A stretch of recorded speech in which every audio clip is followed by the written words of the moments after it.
Hello friends, this is Nancy at Crone's Intuition, and I wanted to share with you something that I have, something that I purchased a while ago, and it is a set of stones that have been created by Carol Lee Campbell, and they're called Crone Stones. And here's the book that goes with it, Return to Wholeness, the new book of Crone Stones.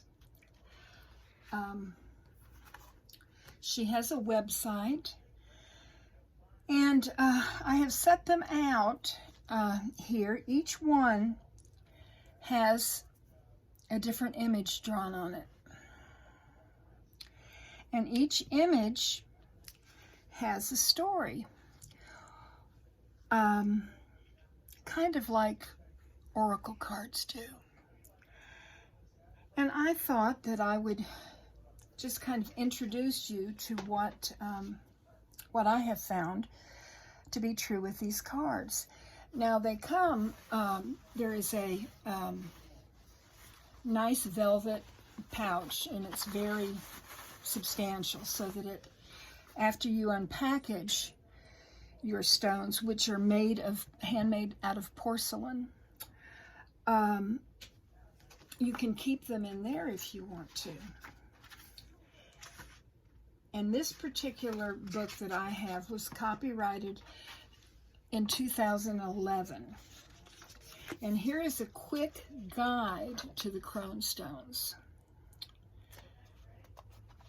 And there are 2 pages of them.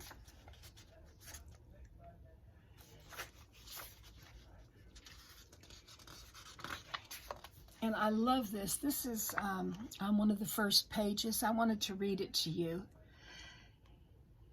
It is Return to Wellness, the new book of Crone Stones, Ode to the Triple Woman. Come celebrate the mystery of the Triple Woman. There was a time, thousands of years ago, when a woman was considered the microcosm of the universe. Her body was holy, all-encompassing, magical. She was the center of the community in her connection to past and future. She linked her ancestors to her children. She was the transformer, turning wool to cloth and grain to bread. She could turn thought to wisdom. Her body was mystical in its relationship to the moon, to the seasons, to all in the natural world. Her young, blossoming self was like springtime, the burgeoning growth of new life. Her pregnant self was the fruitful vine in its ability to give and sustain life. She was mysterious in her crone aspect, suspending all life that grew in abundance moments before, yet sprinkling seeds that promise new life tomorrow. Inside the myth of the Triple Woman, there were no endings. Death was a part of the wheel of regeneration. Triple Woman was Whole Woman, known for her changing cycles that echoed the environment surrounding her. All of nature was united in the drama of all of nature was united in the drama of a woman's life unfolding.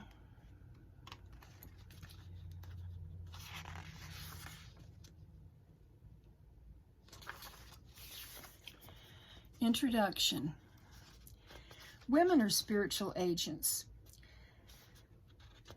To elucidate, I borrow from Lynn Twist's The Soul of Money.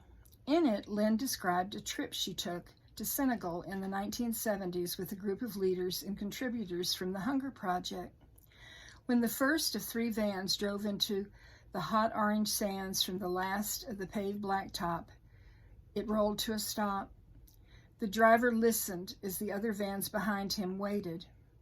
In the distance, he could pick out the sound of drums, and that is what he drove towards.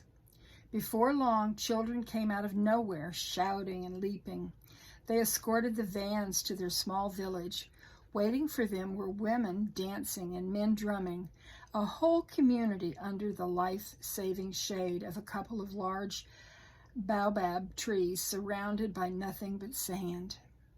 The trees were a gateway a few miles from the Senegalese village where the contingent from the U.S. would have their meeting. The group of Americans gathered with a council of the men in a circle inside a tent.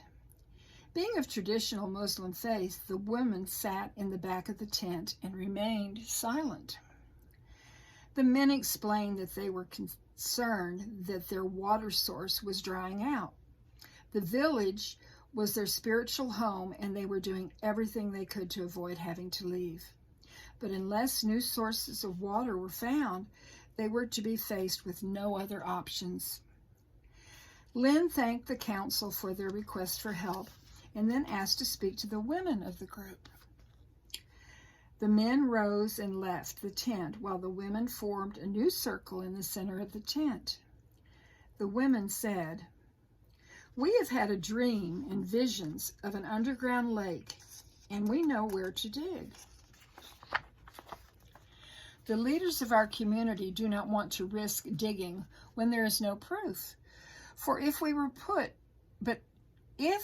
to put all of our efforts into digging and did not find a water source, we would surely impoverish ourselves further and have to leave. That is the real reason you are here." Lynn's group listened to what both the men and the women had to say and decided to dig in the area the women had foreseen as the location of the new water source. The end result? They not only found enough water to save their own village, they found enough of a supply to help 17 neighboring villages as well. This remarkable story changed the status of the women. Instead of having weaving and cooking as their primary tasks outside of child rearing, they took on new leadership positions and won respect from those who would have doubted their divinatory abilities, not to mention the strength of their convictions. Isn't that beautiful? There's a lot to be learned there, isn't there? Then this book goes on and it talks about all the different goddesses and all the different women throughout history, and they're important. All different religions, different sects, their rights, values, about mothering, about cronehood.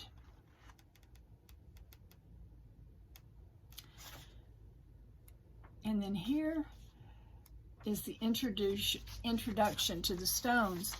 And it tells you how you can throw the stones, how you can lay them out. There are different positions like there are in tarot spreads.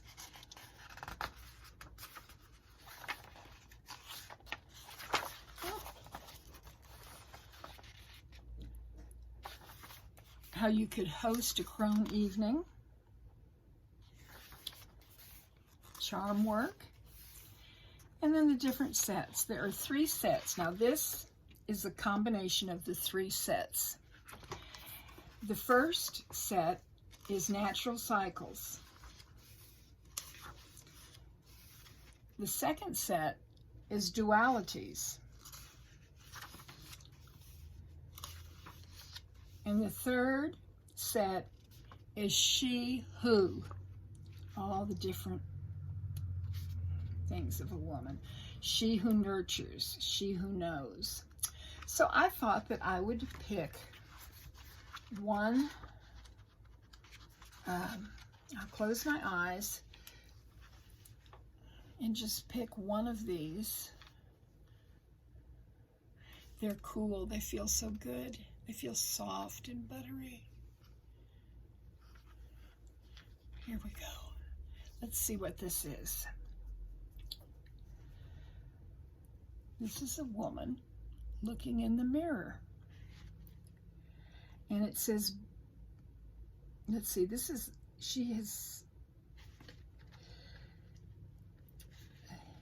there's a couple in the picture, and it says relationships, amateurus, Japanese. We have an individual light to shine upon the world, even when we are caught up in the ties that bind us.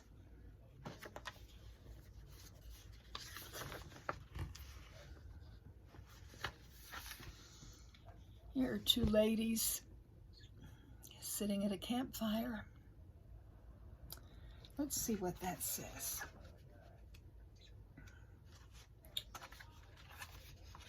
There's so many different ones in there. Oh, here it is. Listener. Mertesger, this is Egyptian. Listen to the volumes in the silence. So these are the Crone Stones. And perhaps you will be interested in checking this out. I'm sure you can find a lot of information online about them. And as a crone, I find these very precious. And I think you will too, if you're interested in this. This is Nancy at A Crone's Intuition, and I want to thank you for joining me, and I wish you all many, many blessings. Namaste, my friends.